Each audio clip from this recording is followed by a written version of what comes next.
Are you ready? Then our first bout of the evening, scheduled for one fall.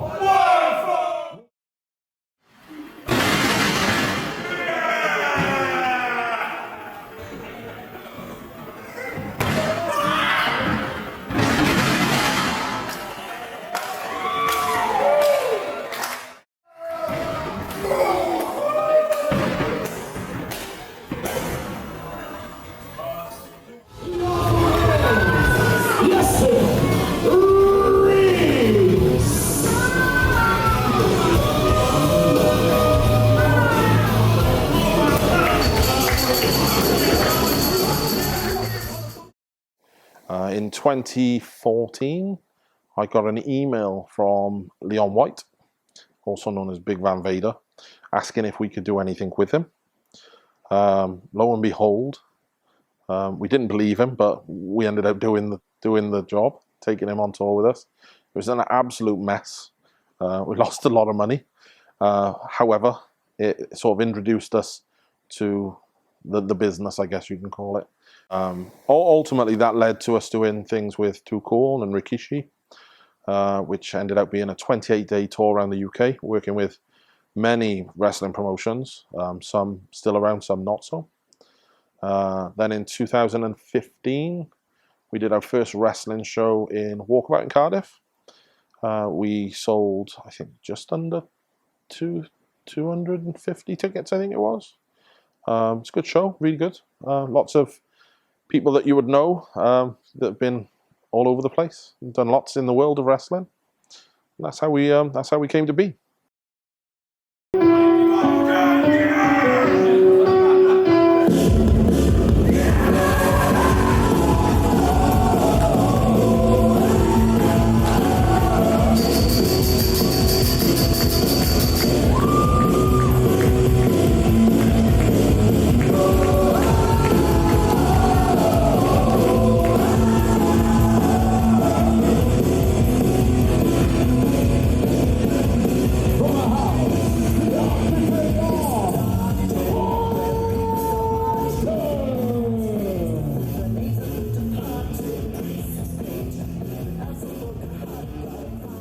For me, it's an escape.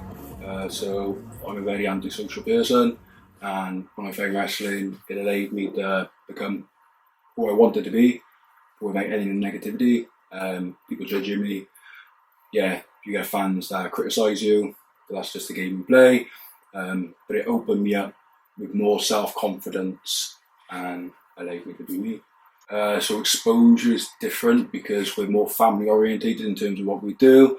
That goes back to the locker room as well. We try and incorporate people into friendship circles more, in terms of if you're an outcast, we're not shying away from you. We'll allow you to open up and be yourself around us straight away, straight at the get-go. We have the big import names come in, and that's part of the fun we have with exposure. Yes, wrestling is scripted. Yes, it is. It's like a dance in terms of what we do. It's an art form, but it's far from fake. Like picking someone up and slamming them on, like slamming them down, that takes a toll on your body. There's a picture that went out probably about 2 years ago, and it's a still footage of a gentleman being picked up, slammed onto the canvas, and you see every wrinkle of his body. His bones are seeped through his skin because it's just an impact wound. So yeah, it's not fake. I always explain that I'm a professional wrestler, I'm a professional athlete. There's nothing fake in what I do. If I pick someone up above my head, I'm 6'3", and drop you on the floor, there is no fake in that. There is what we do entertainment? Yes. Is what we do predetermined? Yes. But so's EastEnders, so's Holby City, so's every other drama you watch on TV. They're all fake. They're as fake as wrestling is. But there's nothing that I can do that's fake when I pick someone up above my head and I throw them on the mat. That's as real as it gets. I think that exposure understand the type of product that they're trying to produce. I think that they've got a good set of venues that allow them to draw well. They've built up a crowd that know the homegrown stars. The exposure are very good at also bringing in known stars from around the country and from around the world to give the crowd some different experiences, some different people to watch. Like I said, I think they know where they want the shows to be and how they want the shows to be, and they've built their brand around that, and that brand is doing very well.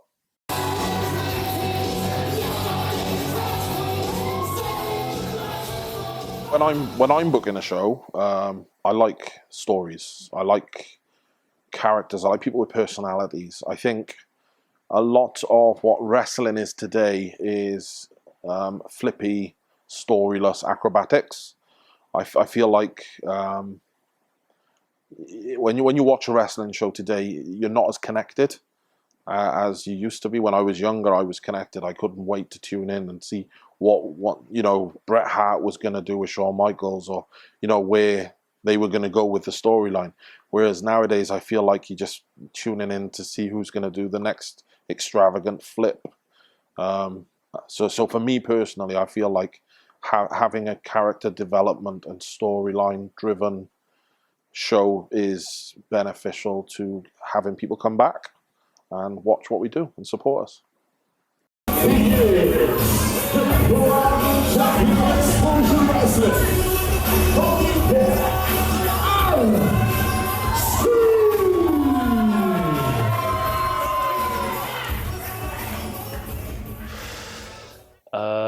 The style and just the audience made me want to become a wrestler, and it's hard to say without getting too much into it. It's just what I've always wanted to do, and I can't really see myself doing anything else. Everybody has their questions about if wrestling's real or if it's not, and I've just taken it. They just don't really know as much as somebody who's been in the ring. Yes, it's scripted or predetermined, but bodies are in pain all the time, and the bumps are real. It's just entertainment, so it just gotta tell them that's not the case, but just carry on doing you. From someone who does, or at least until recently, because I get retired really, someone who does real fighting, I've got hurt more doing this than I ever have fighting in a ring. And it's not from mistakes, it's just the way we throw ourselves around. You can't fake getting hit over the head with a metal chair. It hurts, it gives you a headache. Only a few of us will do it, but yeah, you can't fake that. It might be scripted, but it's scripted violence. The violence is still there. You still get hurt. The bumps, the throws, the being thrown into a turnbuckle to make a noise, you've got to hit it. Even just today, my shin's bleeding from a training session. So yeah, it might be pre-planned, but it still hurts.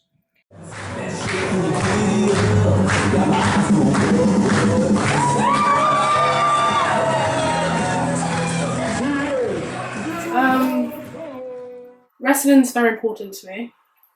Because I've grown up around it. So when I was 11, my dad started doing meet and greets, and I've basically been brought up into it ever since. So it became really important when I discovered women's wrestling and realised it wasn't as popular as it should have been. Hence now why I'm started wrestling, because I want to be able to sort of push it forward.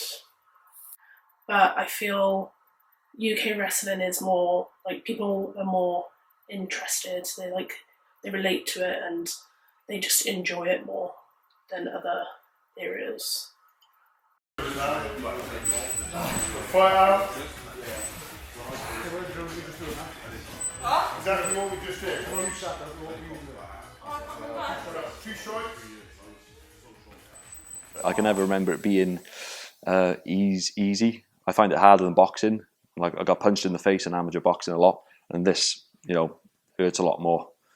And when you got the likes of the world heavyweight champion Tyson Fury telling you how much it hurts, he'd rather be punched by Deontay Wilder and telling you how much wrestling hurts. Just says it all, doesn't it?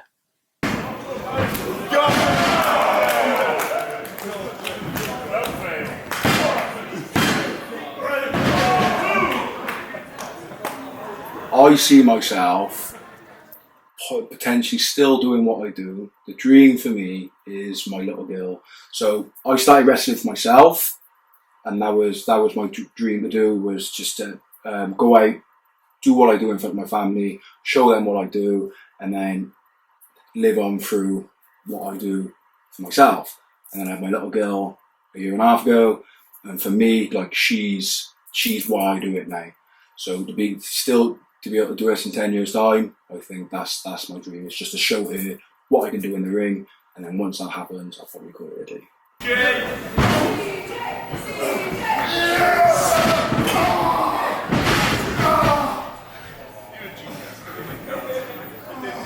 My dream is for the remaining years, however long I've got left in wrestling, I still feel I'm performing at a high level. So is to obviously work on exposure shows and get them to the highest caliber possible, but also travel around Europe, performing on the biggest shows across Europe, and go from there. My long-term goal is also for my little boy to see me performing massive shows and still performing at a high level.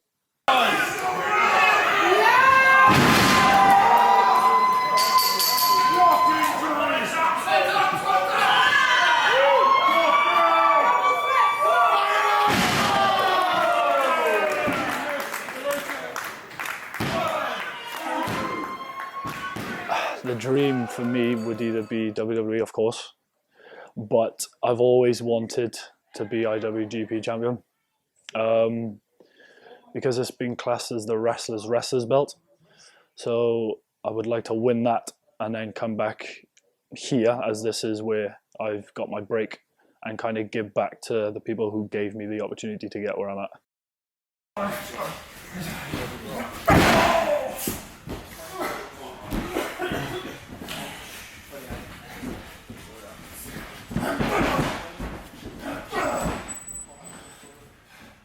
Again, it's really good fun for me. There's people here who are going to be stars. They're going to be in the big companies. They're going to be famous, well-known names, household names. Myself, just being involved in it, enjoying it, maybe helping my children as they're a bit younger to eventually get to that point. But yeah, it's just the enjoyment of it and just being fit. Aside from the fact of performing, just being fit and healthy and doing this 2-3 times a week is something different. It's just something out of the ordinary. The dream is to travel and wrestle. So in 10 years' time, I'd like to be in America, traveling and going all over the world.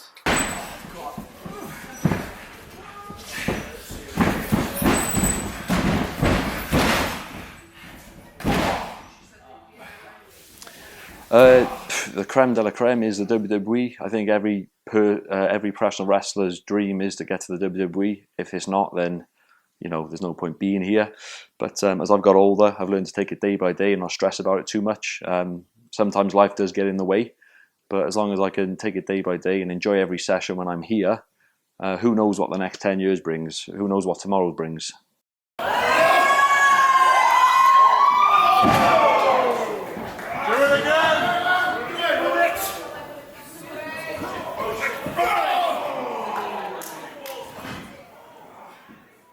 The dream was to survive 5 years. We've done that. It's just an ongoing plan. It's not so much a dream anymore. I think we've achieved most of what we were expecting. Obviously, like any company, we'd love to be WWE. We'd love to be the big gun, but who knows? Who knows where it's going to be? Who knows what's going to happen? Yeah, don't be scared to support independent talent. Wrestling's a mainstream product. People go out and they pay hundreds of pounds to go watch a WWE brand, TNA brand, any big brand that comes over. Don't be scared to pay £10 to go watch independent talent, because most of the independent talent are what make the big names. Just thank you for supporting wrestling. Keep supporting wrestling. Keep coming out to the shows. All wrestlers, if you want to get someone's autograph, you want to have a chat with them, try and grab them after the show. I know all wrestlers will be happy to speak to you, happy to interact with you, but please keep coming out to the shows, because you obviously enjoy the shows and we couldn't do the shows as wrestlers without you guys being there. And just thanks for supporting wrestling. Thank you. Pretty much without the fans who are always watching the wrestling and putting money into the product, whether it be WWE, AEW, or whatever they're watching it, I wouldn't be able to do what I'm doing now. So whether they like me, they don't, whether they don't know me at all, the resolve is the same, and I still say the same thing, which is thank you. hello. I hope you're enjoying it. Come watch some more shows. That would be good. Yeah, that's it, really. Keep on watch it.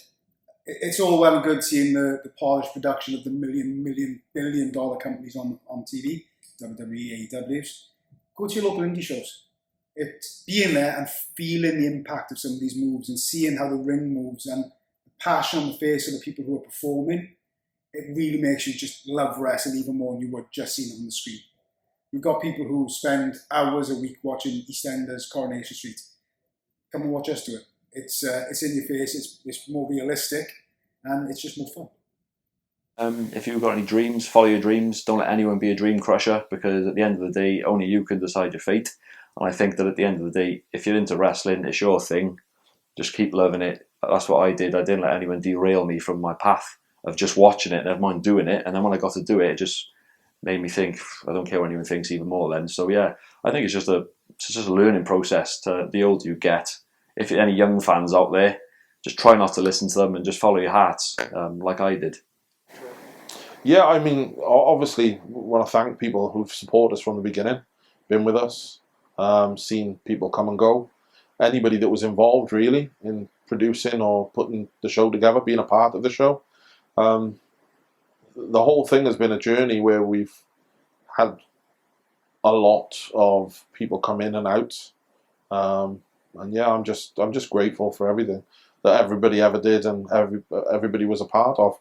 You know, everybody gave something, and for that, we wouldn't be what we are if those people weren't involved. So yeah, I'm grateful.